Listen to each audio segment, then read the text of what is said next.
गेल्या 2 वर्षापासून राज्यासह ठाणे जिल्ह्यात महिलांवरील अत्याचार वाढत आहेत. रस्त्यावर फिरताना महिलांचे जगणं मुश्किल झालं आहे. कावेरी नाखवा, अक्षता म्हात्रे आणि यशस्वी शिंदे या महिलांचा नाहक बळी गेल्यानंतरही सरकारला अजून जाग आलेली नाही. एकामागून एक अशा दिवसेंदिवस गुन्हेगारीच्या घटना वाढत चालल्या आहेत. कायद्याचा धाक कोणाला राहिलेला नाही. त्यामुळे गुन्हेगार आपले राजकीय वजन वापरून पुन्हा मोकाट फिरत आहेत. अशा गुन्हेगारांचा खटला फास्ट ट्रॅकवर चालून त्यांना फाशीची शिक्षा द्यावी, जेणेकरून भविष्यात होणाऱ्या अशा घटनेला आळा बसेल. मुख्यमंत्र्यांच्या ठाण्यातच लाडकी बहीण सुरक्षित नसून आता कायदा हातात घ्यावा लागला तरी आम्ही ते करू, असा थेट इशारा शिवसेना उद्धव बाळासाहेब ठाकरे पक्षाच्या महिला आघाडीने दिला आहे. यावेळी महिलांनी युती सरकारच्या विरोधात काळ्या फिती लावून संताप व्यक्त केलाय, तसेच हल्लाबोल देखील व्यक्त केला. यावेळी महिला जिल्हा संघटका रेखा खोपकर, समिधा मोहिते, माजी नगरसेविका नंदिनी विचारे, ॲडव्होकेट आकांक्षा राणे, प्रमिला भांगे, वैशाली शिंदे, ज्योती कदम, छाया अमृगम, अनिता प्रभू यांसह इतर महिला पदाधिकारी येथे उपस्थित होत्या. वारंवार आंदोलन केली, निवेदनं दिली, पोलिसांना दिलं, तहसीलदार जिल्हाधिकाऱ्यांनी दिलं, पण काही कुठेही गुन्ह्याचा चढता जो आलेख आहे त्याच्यामध्ये काहीही कमी नाहीये, वाढताच आलेख चाललेला आहे. काल परवापासून तर ह्या सगळ्या गुन्ह्यांनी अगदी तीव्र त्याचं स्वरूप धारण केलेलं आहे. तर कुठेतरी आणि अत्याचाराचं एवढं परिसीमा गाठलेली आहे, एवढं विकृत त्या मुलीचा जो त्याची हत्या केलेली आहे, अक्षता म्हात्रे आहे, यशस्वी शिंदे आहे, त्याचं गुन्ह्याचं स्वरूप बघितलं तर अक्षरशः संतापाने चीड निर्माण होते. आणि कुठेतरी एवढी आंदोलनं केली, निषेध केला त्याचा, तरी कुठेही सरकारच्या कानावरती काही आमचा हा पोचत नाही, आवाज पोचत नाही आमच्या महिलांचा. तर आज तीव्र निषेध करण्यासाठी आम्ही सर्व ठाणे जिल्हा महिला आघाडी उद्धव बाळासाहेब ठाकरे यांच्यातर्फे आम्ही ही पत्रकार परिषद घेतलेली आहे.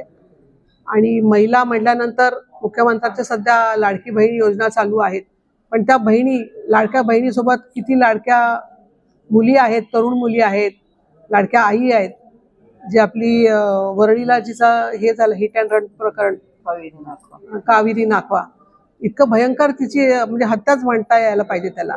अशा नराधमांना ते मोकाट सुटलेले आहेत. पैसे भरून, पैशाचा आणि राजकीय सत्तेचा दबाव असून हे सगळे आरोपी मोकाट फिरतायत आणि पुन्हा दुसऱ्या गुन्ह्याला हजर होत आहेत. त्यांना का तुम्ही मोकाट सोडतायत? त्यांना कधी तुम्ही शासन करणार?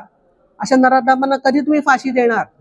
एखादा असा नराधम जेव्हा त्याला फाशीची शिक्षा घडेल तेव्हा कुठेतरी या घटनेला सगळ्यांना आळा बसेल. आज या ठिकाणी आम्ही पत्रकार परिषद यासाठी घेतलेली आहे की सध्या महाराष्ट्रातली कायदा सुव्यवस्था कोणत्या लेवलला चालली आहे याची प्रत्येकाला जाणीव आहेच.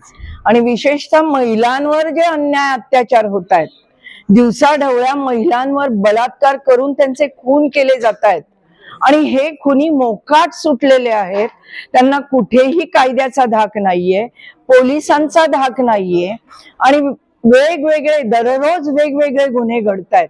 आणि अशा या मोकाट आरोपींना सरकारने कायद्याचा धाक दाखवून किंवा पोलिसांनी त्यांचा पोलीस खात्याचा कायद्याचा धाक दाखवून त्यांच्यावर योग्य ती कारवाई करावी.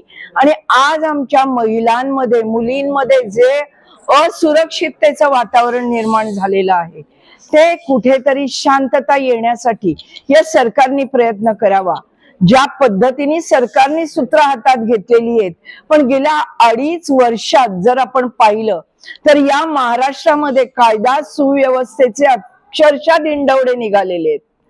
ज्यांना नको त्यांना सरकार सुरक्षा यंत्रणा पुरवते, त्यांना बॉडीगार्ड्स पुरवते, पण आज सर्वसामान्य जनता रस्त्यावर फिरताना त्यांचं घेणंही नकोसं झालेलं आहे.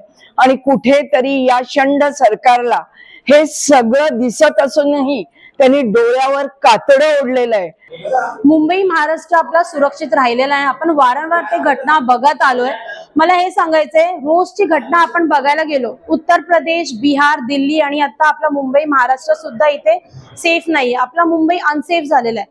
मी काही दिवसापूर्वी काही डेटा वगैरे इन्फॉर्मेशन काढलेला, मी ते तुमच्या समोर जाहीर करत आहे. आपला सर्वाधिक बलात्काराचा गुन्हा मुंबईत दाखल असून आपला जे क्रमांक आहे, दुसरा क्रमांक आपल्या नंबर मध्ये येतो. सेकंड नंबर आहे क्राईम साठी. ते पण क्राईम कुठला? महिलांवर जे अत्याचार होतोय, लेगिंग अत्याचार, रेप केसेस, त्याच्यावर आपला महाराष्ट्र, मुंबई सेकंड नंबरवर आहे. आणि काही डेटा पण आहे माझ्याकडे. गेल्या महिन्यात आपण बघायला गेलो मुंबई शहरात सर्वाधिक 226 बलात्कारचे गुन्हे दाखल असून ठाण्यात 118 तर पुण्यामध्ये 112 असे बलात्कार केस रजिस्टर्ड झालेले आहे. इव्हन आपल्या ठाण्यामध्ये सुद्धा झालेले आहेत. मग मला मुख्यमंत्री साहेबांना हे सांगायचंय, आपण लाडकी बहीण योजना काढली आहे, आपल्याला 1500 रुपये देतात आहे, गॅसचे दर आपण थोडा कमी करतोय, फ्री सिलेंडर्स देतोय, पण हे सर्व गोष्ट तर आहे, पण तुम्ही लाडकी बहिणीवर लक्ष कधी देणार आहे? वारंवार हे केसेस वाढत चाललेत. आपण रेप केस बघतोय, ऍक्सिडेंटल हिट अँड रन केस बघतोय.